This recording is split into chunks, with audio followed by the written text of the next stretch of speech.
Katsembeyo ebyabukedde bannange wano eno tulaba ebifaananyi bye battereddewo ebyokwerinda mu lukiiko lwa Trump ne Putin oba ate abo batugamba ki?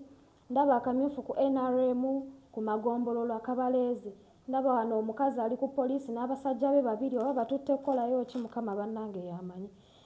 Ndaba Illuminati simanyi gye bitutwala naye ebisenge by'abagagga kiralamu wali ebyo bye batabikkula bikkula. Aya bwe tugendako eno mu muko ogwokubiri ndaba Shamim Malende, ndaba Luyirika oba abo ate batugamba ky'essaawa zino eno naye nga okusika omuguwa kukyali ku kaddi ya Nuupu. Trump ne Putin basisinkanye mu bukuumi obutabangawo.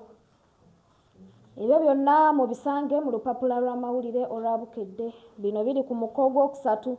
Wano eno omukazi atutte abasajja be babiri ku poliisi nga abalumiriza okwegaana omwana. Ebyo byonna mubisangeyo mu mawulire.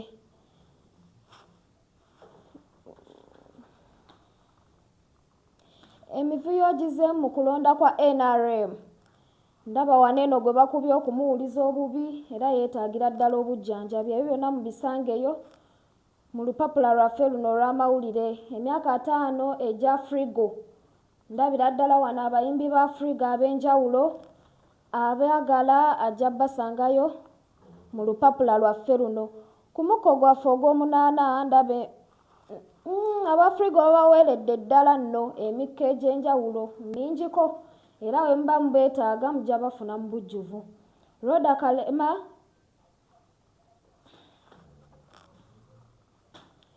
ku mukko gwaffe ogw'ekkumi kuliko taasa obulamu. Ndabira ddala wano eno enviiri za kasooli mbwafuka ku buliri ozimufumbira n'awonera ddala. Ebyo byonna abyagala abisangeyo n'omulwadde wa ulcers.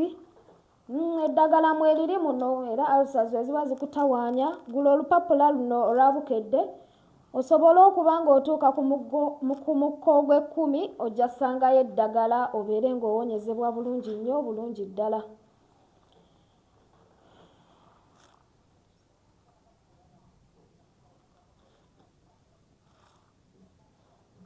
Kano ku mukko gwaffe ogwokusatu ndaba akeezimbira era balaga omuzimbi by'alina okumanya naddala ku nnyumba ezigwa ennaku zino eno.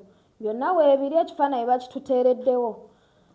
Abalina emmese nga zibamazeeko emirembe mugule olupapula lwaffe luno batulaze obukodyo bw'okugobamu emmese mu faamu zirya amagi zirya biki kwegamba mugule olupapula lwabukedde byonna mujja bimaliriza. Ani eyatta Hajj Ssebaggala eyali owa Flying Squad banna ebyo byonna tubisangeyo mu lupapula lwaffe. Wano mu by'emizannyo ndaba nga Arsenal ebobya maani y'omutwe ojja bisanga mu lupapula lwaffe olwabukedde. Ku muko ogw'e18 ndaba nga mulimu liigi ez'enjawulo, ndabamu Premier League, ndabamu La Liga. Ez'enjawulo ojja zisangayo mu lupapula lwaffe olwabukedde. Bwe tuddako mu bibinja bya CHAN ndabira ddala nga balina gurupu 4. Ndabawo gurupu A era nga Kenya yeekulembedde. Bannange East Africa efubye nnyo okukulembera kuba ne mu gurupu B ndaba nga Tanzania ekutte ekisooka ate era ne mu gurupu C Uganda neekulembera. Ne tusembyayo gurupu D nga Sudan yeetukulembeddemu. Bannange byebyo ebivudde mu lupapula lwabukedde ebirima biggwa byokya. Sobola bimalirayo byonna wabula eyeetaaga okumanya ebisingako awo oba ebiri mu lupapula lwaffe kwata mu nsawo oggyemu ekigwira Magala Eddiba osobole okugenda ku dduuka lyonna eriri kuli okumpi olabe nga weetuusaako eggulire lino osobole okuba nga omanya ebifa mu nsi yo. Oleme kugamba nti ate munnange mpaamu nsomemu ku liryo nedda kiba beta n'ofuna eriryo. So nange sijja sukkaawo amanya asigadde nze Catherine okugakusomera wano ku Busiro Media.